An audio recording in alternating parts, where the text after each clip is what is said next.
Hello, ladies and gentlemen, and thank you for joining me once again. We're looking at question number 14 here on the 2008 Cayley contest. Just a quick reminder, if you'd like to try these questions on your own, as with all my videos, the contest is listed as the very first link in the description. Print out a copy, try these questions on your own for yourself.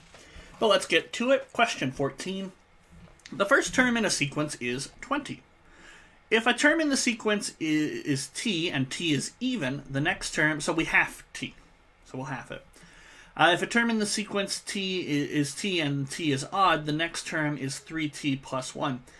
I think this might have something to do, it's been a while, but I think this is the Collatz sequence, or has something to do with the Collatz conjecture. I don't know, I'll look that up later. But I think it's a very interesting. I think this particular sequence is well known, even if I don't have the right name or right conjecture about it. But it's interesting math research that can go on. Anyway, we're not here for math research. We're here to do a math question. Therefore, the first three terms in the sequence. So we start 20. 20 is even, so we have it to 10, and then we get 5 because we have 10 because 10 is even. What is the 10th term in the sequence? And I suppose we can just write out the sequence. As long as we understand the rules, no harm in that. So, first term is 20, then 10 is the second term, then 5. I'm just going to write a little 1, 2, 3, 4, 5, 6, 7, 8, 9, 10. Okay. So 5 times 3 plus 1. So 5 times 3 is 15, and we add 1 to get 16. So anytime you have an odd number, it will be succeeded by an even number. So 16 here. Then divide by 2 to get 8, divide by 2 to get 4, divide by 2 to get 2, and divide by 2 to get 1. Now we finally have an odd one. Times 3 is 3, plus 1 is 4.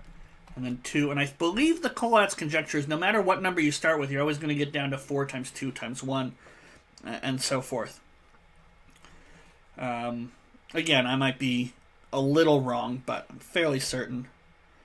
And maybe it's times 3 and subtract 1, but it is an interesting unsolved problem if I'm remembering it correctly. Anyway, we've got our answer. 2 is the 10th term in the sequence, so that is right there. It's A. And there's not really anything left to do. Although, if you're curious about these sorts of things, the Collatz conjecture, I know I've got that spelled right. I'm just, and I believe it's the same sequence. But it's very interesting. I remember once I was in high school age.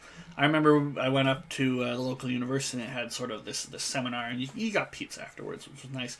But the fellow there was talking about the Collatz conjecture and challenged the 30 people in the room to all pick different numbers, and sure enough, eventually it all worked out to 4, 2, 1, 4, 2, 1, 4, 2, 1. It's quite interesting.